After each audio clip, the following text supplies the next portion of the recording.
was just another day in Wajir on the 8th of February 1984.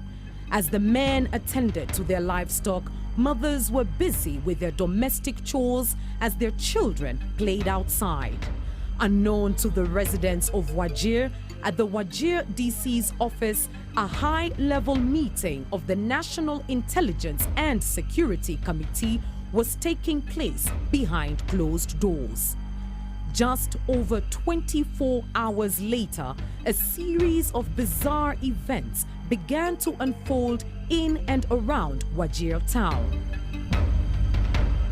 Nilikuwa kwa mwanajeshi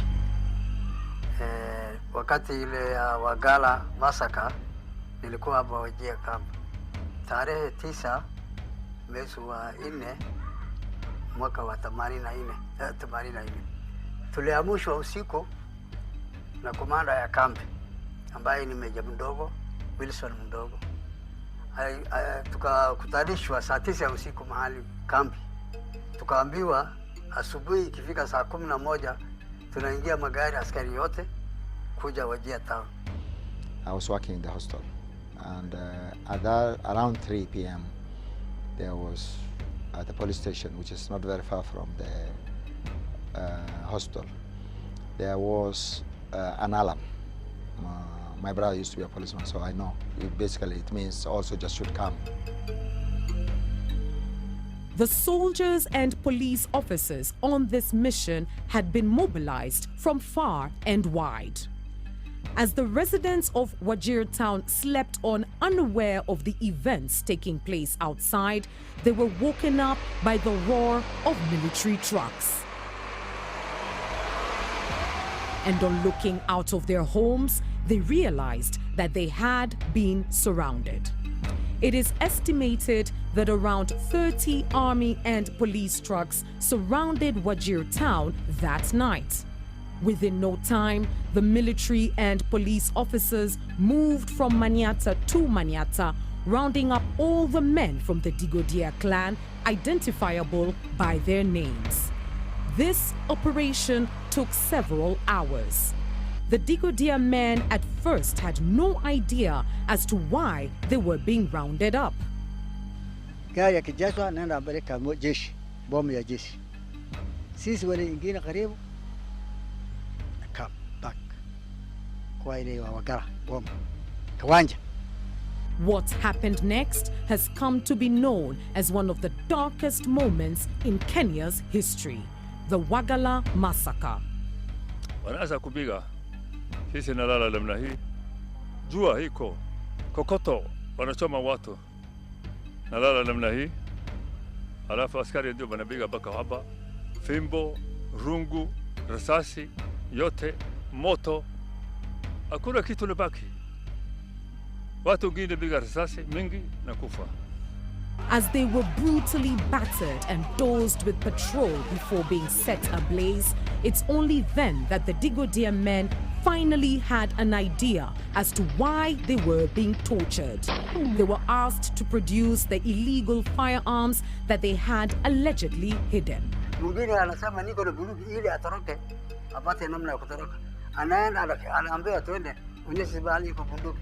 Anakimbia, anaonyesha watu kisima mahali iko, anajitumbukiza ndani ili apate kupata maji huko ndani. Unaona? Basi hapo anakunywa maji, anaambiwa toka, anakataa kutoka, anapigwa risasi sasa ndani ya maji ya kisima huko ndani. Back in the Manyatas, the women and children were not spared.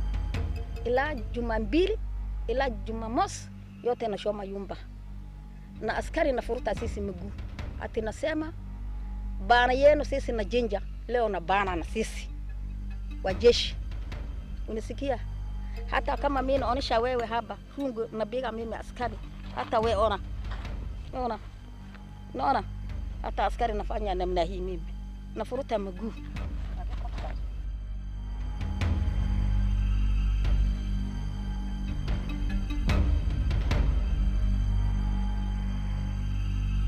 This brutal torture and violence lasted for 3 days.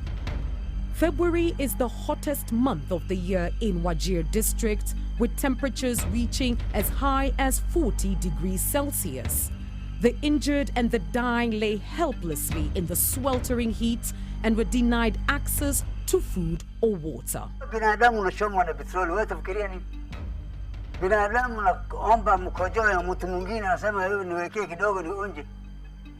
The scene at the Wagalla military airstrip continued to look more like a scene of horror. At that time, the hips of the bodies were already very high on one side. And a lot of people were naked. They were in the airstrip. Sorry.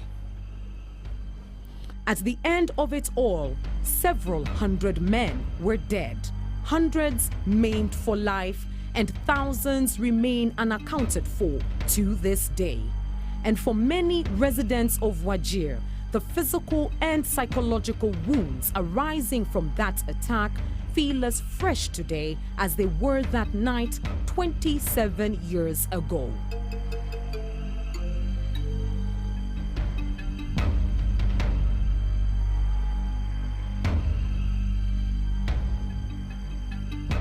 Why was there an apparent systematic plan to attack the men of the Digodia clan? How was the news of this horrific event hidden from the world for so long? What was the role of the then Kenya government in this attack? Tomorrow, we interrogate the link between the alleged meeting with the senior government officers and the Wagalla massacre. Kenya's secret history continues tomorrow. Belinda Obura for Citizen TV.